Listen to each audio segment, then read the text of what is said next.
కామి కానివాడు మోక్షగామి ఎలా అవుతాడు అని చెప్పని. సో మరి మీరు సన్యాసాశ్రమాన్ని తీసుకున్నారు, మరి ఎవరు ఏది చేసినా అది మోక్షం కోసమే అంటారు కదా స్వామి. సో ఎవరు ఏది చేసినా మోక్షం అయితే, దొంగతనం చేస్తే అది కూడా మోక్షం కోసం అవ్వాలి, గ్యాంబ్లింగ్ చేసినా మోక్షం కోసమే అవ్వాలి. ఎవరేది చేసినా కాదు స్వామి. తగిన పని ఏది చేసినా దానిని లక్ష్యంగా పెట్టుకుని చేసినట్లయితే అది తప్పనిసరిగా వాడికి తరించే ఒక సాధనం అవుతుంది. That becomes a means for him to get the attainment. ఇప్పుడు మీరు అన్న దాంట్లో 2 పార్ట్స్ ఉన్నాయి. దాంట్లో స్వామి కామి, మోక్షగామి. పాపం ఎవరో ప్రాస కోసం పెట్టి ఉంటారు దాన్ని, బట్ దట్స్ ఓకే. కామి అంటే కోరిక కలవాడు అని అర్థం, కోరుకునేవాడు అని అర్థం. మోక్షం అనే దానిని నిర్వచించడాన్ని బట్టి ఇప్పుడు ఇవన్నీ ఉంటాయి. ఇప్పుడు బేసికలీ మోక్షము అని అంటే చాలామంది చచ్చిపోయి పోవడము, ఇది ఒక భావన జనరల్గా మనుషుల్లో ఉండేది. దాని మీద రకరకాల ఆలోచన ధోరణులు ఉన్నాయనుకోండి. సరే, ఇప్పుడు అవన్నీ అలా పెట్టినా మోక్షము అని అంటే విడుదల అని అర్థం. అయితే ఈ విడుదల అనేది దేని నుంచి?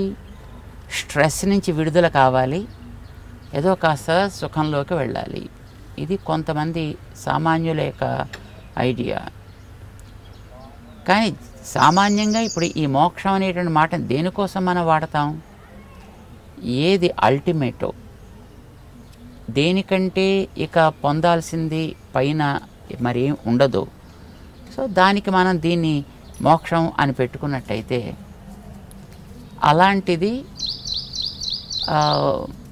లిమిట్లెస్ జాయ్ అరే kind of state of bliss అని ఒకవేళ మనం అనుకున్నట్టయితే, అలాంటి అంతం లేని అనంతమైనటువంటి ఆనందం ఇప్పుడు మనకి రావటల్లా. అప్పుడప్పుడు కొద్ది కొద్దిగా ఆనందాలు వస్తున్నాయి మనకు కూడాను. వేసవికాలంలో ఐస్ క్రీమ్ తింటే ఆనందం, నదిలో దూకితే ఆనందం, శీతాకాలంలో వేణీళ్ళు పోసుకుంటే ఆనందం. ఒక తాత్కాలికంగా శారీరకంగా కలిగేటటువంటి సుఖాల కోసం మనం తాపత్రయపడుతున్నాం యూజువల్లీ. కానీ శరీరం అనేది మనం ఎంత చేసినా అదేం ఉండలేదు. ఇప్పుడు ఒకసారి అది పోతోంది, ఒకసారి రోగాల పాలవుతోంది, ఒకసారి ఏడిపిస్తోంది, అప్పుడప్పుడు అనుకూలంగా కూడా ఉంటుంది. కానీ but most of the times it's creating lot of pain. But either pain or Joy, ఇది వచ్చేది ఎవరికి? మనిషికి ఏంటంటే మనిషికి కాదు, నాకు. ఓహో, మనిషి ఈజ్ ఒక స్పేషీస్, ఇది ఒక ప్రాణి. బట్ ఇలాంటి ప్రాణులు కోకోలలు ఉన్నాయి కదా, జంతువులు ఉన్నాయి, పక్షులు ఉన్నాయి, క్రిములు ఉన్నాయి, కీటకాలు ఉన్నాయి. ఓకే. సో ఇవన్నీ కూడా ప్రాణులే. అందులో కొంచెం అతి తెలివి కలిగిన ప్రాణి మనిషి, అన్నిటిని పాడు చేసే ప్రాణి కూడా మనిషి. అవునండి. మిగతా వాటి మానాన బతుకుతాయి, వీడన్నిటినీ పాడు చేస్తాడు. తెలివి ఉన్నటువంటి ప్రాణి, తెలివి వాడగలిగిన ప్రాణి కూడా. అంతవరకు మనం తీసుకుంటే ఈ శరీరాన్ని నాది అని వాడుకునేవాడెవడో ఒకడున్నాడు లోపల. సో మనం వాడిని ఆత్మ అంటామని మనకి స్క్రిప్చర్స్ చెప్తున్నాయి.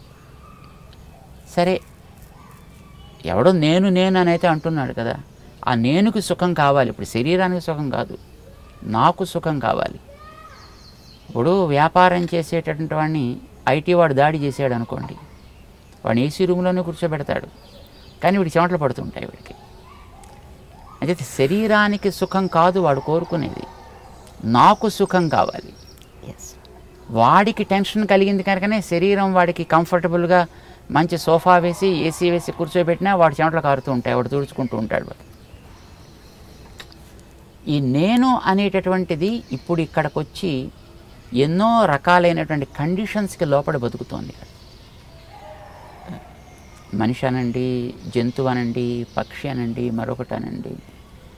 ఎన్నో రకాలైనటువంటి హద్దులు ఉన్నాయి. ఇప్పుడు ఆ హద్దుల్లోనే ఇది చేసేటటువంటి కార్యక్రమాలన్నీ సాగుతున్నాయి. ఆ హద్దులు ఏర్పడటానికి కారణం ఒకటి చెప్పారు మన వాళ్ళు శాస్త్రాల్లో. దాని పేరు కర్మ అన్నారు. దాన్ని ఈ కర్మ అనేదే వీడికి ఒక బాండేజ్, ఒక బంధం వీడికి. ఈ కర్మ అనే బంధం ఉన్నంత వరకు ఈ శరీరం పోతే ఇంకో శరీరం వస్తుంది, అది పోతే మరొకటి వస్తుంది. గోడలోంచి మొక్కలు మొలిచినప్పుడు దాన్ని మనం పైన కట్ చేస్తే ఇంకొక బ్రాంచ్ వస్తుంది, అది కట్ చేస్తే మరో బ్రాంచ్ వస్తుంది. ఆ వెనకాతలు ఉండేటువంటి ఆ రూట్ తీనంత వరకు కూడా. ఇప్పుడు ఈ శరీరాలనేవి రావడానికి కారణం ఈజ్ కర్మ. ఆ కర్మతోటి నాకు ఏర్పడ్డ ఒక బంధం. ఈ కర్మబంధం వల్లనే కొన్ని సుఖాలు వస్తున్నాయి, కొన్ని దుఃఖాలు వస్తున్నాయి, కొన్ని ప్యాసివ్గా ఉంటున్నాయి. మానవ శరీరం వస్తుంది, ఇంకో శరీరం వస్తుంది, మరో శరీరం, రకరకాల శరీరాలు వస్తున్నాయి. బట్ నేనేం కోరుకుంటా? ఏదో కోరిక ఉండాలి కదా నాకు కూడా. కోరికకి కామము అని పేరు. ఓకే. కోరిక కలవాడు కామి, గుణం కలవాడు గుణి, బుద్ధి కలవాడు బుద్ధి, ధనం కలవాడు ధని, రైట్? కామం కలవాడు కామి. కామం అంటే కోరిక. దేంట్లో నీకు కోరిక? నాకు తాత్కాలికంగా శరీరాన్ని కంఫర్ట్ కలిగించడంలో కోరిక, మనస్సుకి కంఫర్ట్ కలిగించడంలో కోరిక. మనస్సు కంఫర్ట్గా ఉంటుంది, వాడికి శరీరంలో రోగాలున్నా వాడు దాన్ని బేర్ చేయగలుగుతాడు వాడు కదా. మనస్సుకి ఒక రకమైనటువంటి సౌకర్యం కలిగించాడు వాడు కనుక. సో కొందరు బుద్ధికి సౌకర్యం కలిగిస్తారు, రైట్? ఒక్కొక్కరు ఒక్కొక్క రకమైన కంఫర్ట్. బట్ అల్టిమేట్లీ మనం కోరుకోవలసినటువంటి కంఫర్ట్ దేనికి? మనస్సుకి కంఫర్ట్ కలిగినా శరీరం పోతుంది, బుద్ధికి కంఫర్ట్ కలిగినా శరీరం పోతుంది. శరీరం పోయినా ఇంకో శరీరం వస్తుంది. Because you did not find the root cause which you call as karma. So నేనేం కోరుకుంటానంటే విడుదల కోరుకుంటా. ఎండలోంచి విడుదల ఏసీ రూమ్లోకి వస్తే, మంచులోంచి ఎండలోకి వస్తే విడుదల. నీళ్లలో మునిగిపోతుండేవాడికి ఎవడైనా పిలక పట్టుకుని బయట వేసేస్తే వాడికి విడుదల. జైల్లో ఉండేవాడికి అందులోంచి బయటికి తెస్తే వాడికి విడుదల. విడుదల కోరుకుంటాడు ప్రతివాడు కూడా ఉన్న స్థితిలోంచి. ఒక తమాషా కథ ఉంది ఒకటి, కథ ఏం కాదు బట్ ఫ్యాక్ట్. ఒక ఇద్దరు ఫ్రెండ్స్ ఉన్నారట. చిన్నప్పుడు విడిపోయారు పాపం. వాళ్ళు చదువుకొని చిన్నప్పుడు బాగా ఉండేవారు. సరే, ఒక ఫ్రెండ్ ఉండేటువంటి పట్టణంలోకి ఔద్యోగిక రీత్యా రెండో ఫ్రెండ్ వచ్చాడు. వాడికి ఆ ఊళ్ళో ఎవరు తెలియదు, కానీ ఉద్యోగంలో అక్కడ పోస్టింగ్ వచ్చింది. వాడు ఇక్కడ అక్కడ పాపం ఏ హోటల్లోనో ఏదో 2 మెతుకులు తింటూ ఉండేవాడు, ఆఫీస్కి పోతూ ఉండేవాడు. అది ఐటీ ఆఫీస్ కనుక ఆఫీసులోనే వాడు పడుకోవడానికి కూడా వాడికి ఒక బెర్త్ ఇస్తారు. వాడు అక్కడే ఉంటూ ఉండేవాడు. వాడు అలాగే బతుకుతూ ఉండేవాడు. ఒక వారం 10 రోజులు అయిపోయింది. సడన్గా ఒకసారి వీడు ఎక్కడో బయటికి వెళ్ళినప్పుడు వీడి ఫ్రెండ్ ఒకటి కనిపించాడు. ఒరే, ఎక్కడి నుంచి వచ్చావురా అని అడిగాడు. ఇదే జాబ్లో ఉన్నాను రా. ఓరిని ఎక్కడ తింటున్నావు, ఎక్కడ ఉంటున్నావు అంటే, ఎక్కడ ఆఫీసులో పడుకుంటున్నాను రా, హోటల్లో తింటావు. ఒరే, నేను ఇంత ఫ్రెండ్ని కనీసం నాకు చెప్పను కూడా చెప్పలేదరా, రా మా ఇంటికి అన్నాడు. పాపం అంత ప్రేమతో పిలిచాడు కదా అని వీడి ఇంటికి వెళ్ళాడు. వీడు ఆ పూట భోజనం చేస్తుంటే పాపం వాళ్ళ ఆవిడ సర్వ్ చేస్తోంది. అతనికి మ్యారేజ్ అయింది, పాపం వీడికి ఇంకా మ్యారేజ్ కాలా.